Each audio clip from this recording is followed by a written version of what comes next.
दैत्यराज हिरण्यकशिपु जब स्वयं प्रहलाद को मारने के लिए आमादा हुआ, उसने क्रोध के आवेश में आकर सामने के खंभे पर घूंसा मारा और तभी उस खंभे को फाड़कर नरसिंह भगवान प्रकट हो गए और उन्होंने हिरण्यकशिपु को पकड़कर नखों से उसका पेट फाड़ डाला। ये देखकर हिरण्यकशिपु के सैनिक किसी तरह जान बचाकर भाग खड़े हुए। हिरण्यकशिपु के वध के बाद नेत्रों में अंगारे लिए विकट गर्जना करते भगवान नरसिंह उसके सिंहासन पर बैठ गए। उनका प्रचंड क्रोध अभी तक शांत नहीं हुआ था। शंकर जी और ब्रह्मा जी के साथ सब देवता वहां पहुंचे। सब ने अलग अलग स्तुति की, लेकिन कोई परिणाम नहीं हुआ। ब्रह्मा जी डरे कि यदि प्रभु का क्रोध शांत ना हुआ तो पता नहीं क्या अनर्थ होगा। उन्होंने भगवती लक्ष्मी को भेजा, लेकिन लक्ष्मी जी भी वो विकराल रूप देखकर लौट गईं। उन्होंने भी कह दिया, अपने आराध्य का इतना भयंकर रूप मैंने कभी नहीं देखा, मैं उनके समीप भी नहीं जा सकती।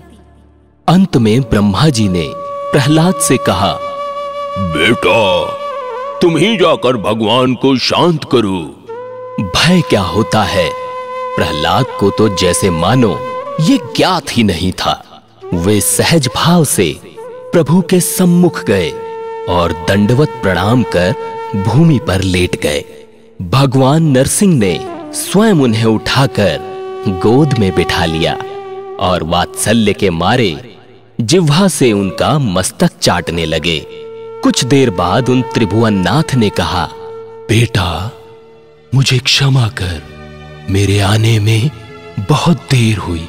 इस कारणवश तुझे अत्यधिक कष्ट भोगना पड़ा। प्रहलाद गोद से नीचे उतरे, हाथ जोड़कर श्रद्धा पूर्वक गदगद स्वर में प्रार्थना की।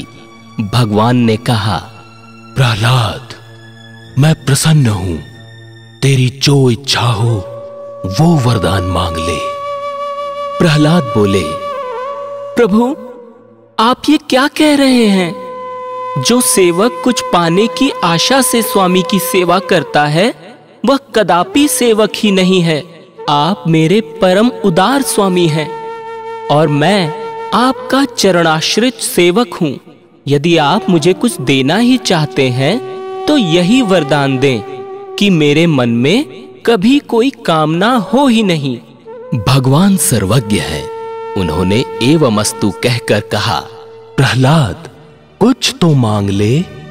प्रहलाद ने सोचा, प्रभु बार बार मुझसे मांगने को कह रहे हैं। इसका अर्थ ये हुआ कि अवश्य ही मेरे मन में कोई ना कोई कामना है। अंत में उन्होंने प्रार्थना की, हे नाथ, मेरे पिता ने आपकी बहुत निंदा की है और आपके सेवक यानी मुझे कष्ट दिया है।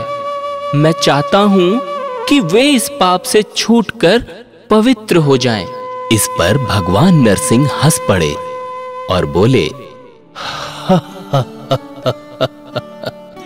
प्रहलाद, तुम्हारे जैसा भक्त जिसका पुत्र हुआ वो तो स्वयं ही पवित्र हो गया, और जिस कुल में तुम जैसे मेरे भक्त उत्पन्न हुए उस कुल की 21 पीढ़ियां तर गईं। अपने को कष्ट देने वाले की भी दुर्गति ना हो, यही एक कामना थी प्रहलाद के मन में। धन्य है ये कामना। भगवान के सच्चे भक्त के मन में अपने लिए कोई कामना भला कैसे रह सकती है।